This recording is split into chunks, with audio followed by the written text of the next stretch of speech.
Welcome to Unfold Data Science, friends. This is Aman here and I am a data scientist. In this video, we will understand the concept of XGBoost mathematics. So what is the mathematical algorithm or what is the mathematical approach behind XGBoost algorithm?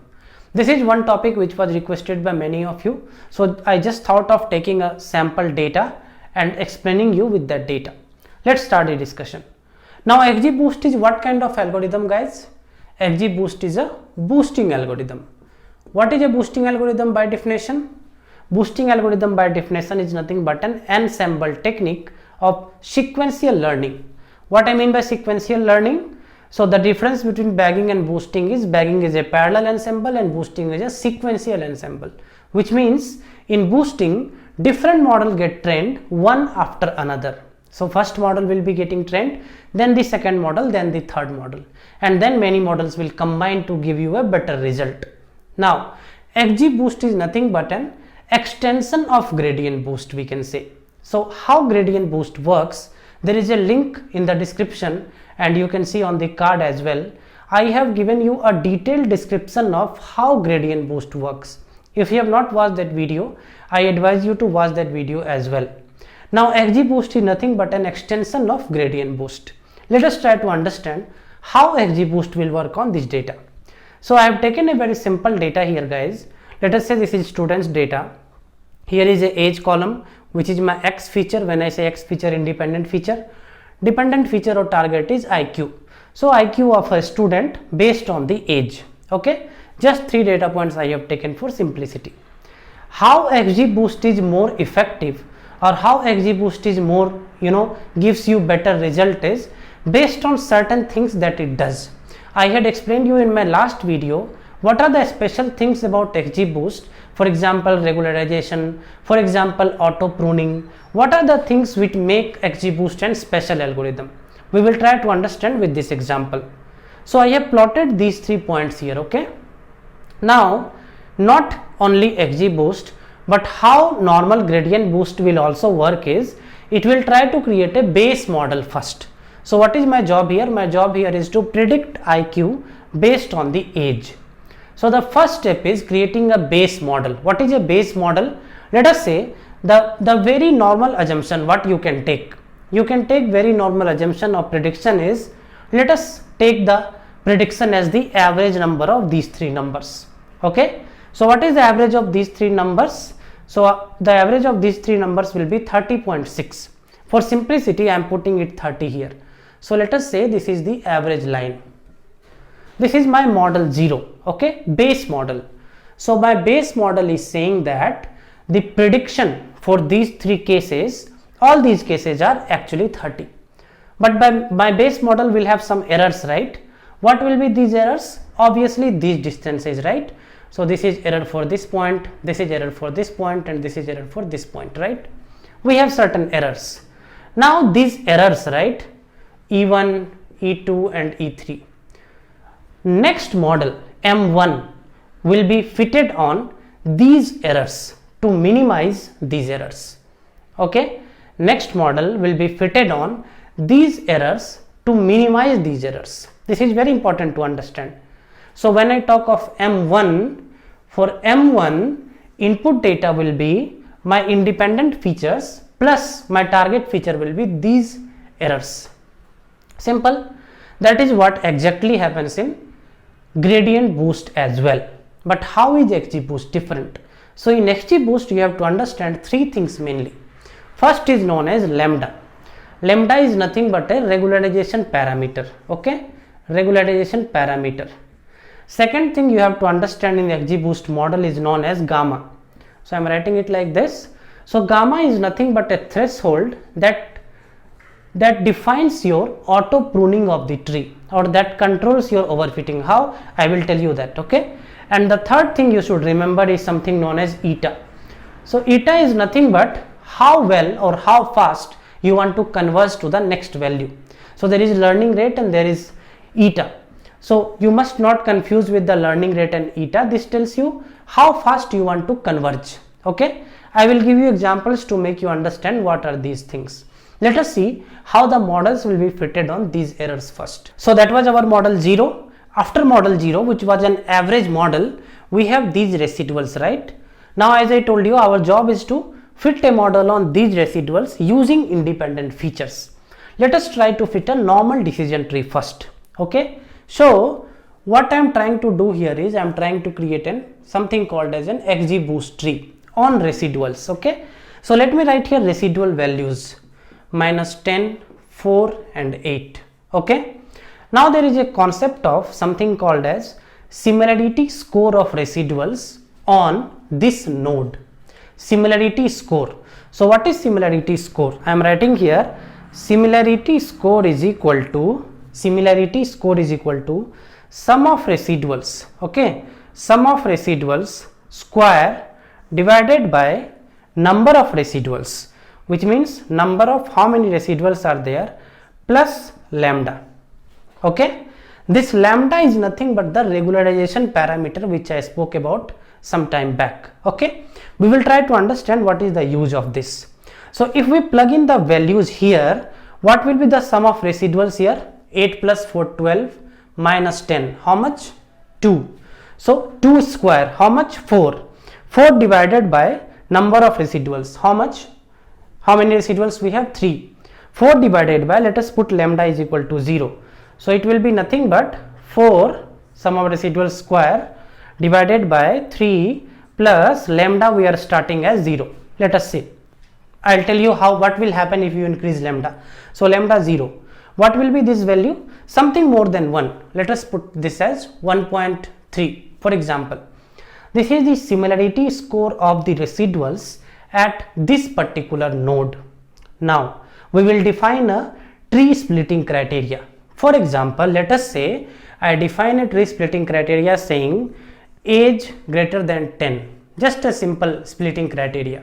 So how many records will come this side? 1 record. How many records will go this side? 2 records. Which is the 1 record which comes on the left? Residual wise I am talking. -10. Which is the 1 record? 2 records which goes right? Residual wise again. These 2 residuals, right? 4 and 8. 4 and 8. Similarly, using this score, similarity score will be calculated at these nodes as well. So what will be the similarity score here? Sum of residual square divided by, for this node I am talking about, 100 divided by 1. So it will be 100. What will be similarity score here? Sum of residual square, which means 144 divided by 2, right? So it will be nothing but 72, right? So this is the similarity score here and this is the similarity score here. What we have to understand here is when the residuals are of opposite sign, then the similarity score is lower. The reason for that is residuals cancel each other. When the similarity score is, when the residuals sign is same, then it does not cancel each other and the similarity score value is higher. As you can see, similarity score value is higher here and here both. Now there is one term defined known as gain. Okay, so how do you define gain? Is you say gain is equal to similarity score of this branch after split minus similarity score of the branch before split. So in this case 100 plus 72 minus 1.3, that becomes the gain. So 172 minus 1.3, whatever you get here, that becomes your gain. Now comes the use of the parameter that I was talking about known as gamma. So gamma is nothing but when you call an XGBoost algorithm, you supply a value gamma. Let us say your gamma in this case is 130. Okay, just a simple number. Whenever your gamma value is less than the gain value, then this split will happen, otherwise the split will not happen. And that is how your auto pruning happens. So I was discussing about auto pruning in my last video. So how long this tree will grow, that will depend on how much of gain it is gaining by splitting, and if that gain is within the range of the gain that we intending to go, I mean more than the range that we are intending to get. If this is not satisfied, then this breakage will not happen. Okay, this is about your gamma parameter. So higher gamma if you give, that means you want to prune the tree with more aggressive approach, right? Lower gamma you give means you want to prune the tree with lesser aggressive approach. Now, what is the use of this lambda here? Two things to understand. We have proceeded this with lambda is equal to 0 as a baseline. What will happen if we keep lambda is equal to 1? If we keep lambda is equal to 1, then similarity score here will be 1 in this case. So if I replace this 0 by 1, similarity score will be 1, right? So here similarity score in place of 1.3 will be 1, right? Similarly, at this places also similarity score will come down, which means that to control your tree to overfit, the overall similarity score will come down, which means the gain will come down, right? If the gain comes down, then your tree will be pruned, right? Here gain number is bigger, hence the breakage is allowed. If the gain number is in place of, let us say, 170, if the gain number is just 70 and we are supplying gamma as 130, then this split will not be allowed, which means your tree is pruned. I am repeating it again, guys. Lambda is a very important parameter in XGBoost known as regularization parameter. What is the use of regularization parameter? One use is, if you increase your regularization parameter, then you are taking a more aggressive approach to prune your tree or control the overfitting of the tree. That is number one. There is one more use of lambda. What is that use? So how the prediction will happen here is, let us say this is my tree built, this is my tree, right? So how the prediction here happens is, it simply tells you sum of all the residuals divided by number of residuals plus lambda again. Okay, so I am talking about if tomorrow a new data comes, then how the prediction will happen. Let us say a new kid comes whose age is 11. So what this model, I am talking about model M1 only now, what this model will predict for that guy? It will predict sum of residuals to whichever branch it goes. For example, in this branch it comes, right? Sum of residuals is how much? 12. Number of residuals is how much? 2 plus lambda. Now here also we can play with lambda. For one moment, let us put lambda is equal to 0. So what will be the prediction in this branch? 6. Next moment, put lambda is equal to 1. What will be the prediction in this branch? 6. 2 plus 1, 3, right? 4. If we increase lambda further, then it will come further down. What is the use of lambda in this case, if you think carefully, is the effect of outliers. So another advantage of XGBoost is it takes care of the outliers to some extent. So if you increase the lambda size, if you increase the lambda value, the impact of outliers on the prediction will come down significantly. These are the usage of your regularization parameter. One is how aggressive you want to control your overfitting, how aggressive you want to prune your tree. Similar kind of use for this gain parameter, gamma parameter as well, right? And what is the use of lambda? Other use, how much you want to control the effect of an outlier in your data, how much you want to generalize. So if you keep lambda is equal to 0, then this is nothing but an average, right? Lambda is equal to 0 is just an average number of the prediction. If you increase lambda, it's not just average, it is trying to neutralize the effect of extreme variables or extreme data points. This is about gamma, lambda, and the third parameter I am going to tell you what is that. New prediction is equal to previous prediction, which is nothing but my model 0 prediction, base prediction, plus learning rate into output. Now let us take the example of the previous tree that we created. I am considering this second data point, okay? This second data point, age is greater than 10, right? So it will come to that side where the output was 6, right? You can go back and see. Output was 6. What is the previous prediction for this guy? I mean this record, it is nothing but 30.6. So I am considering that 30 for simplicity, the average of these three, nothing more. 30 plus learning rate, I will tell you what is this learning rate in a moment, into output. What was the output or output prediction for that branch? For lambda is equal to 0, it was 6. So 6. Now this learning rate is nothing but what I told in the beginning, a parameter called eta.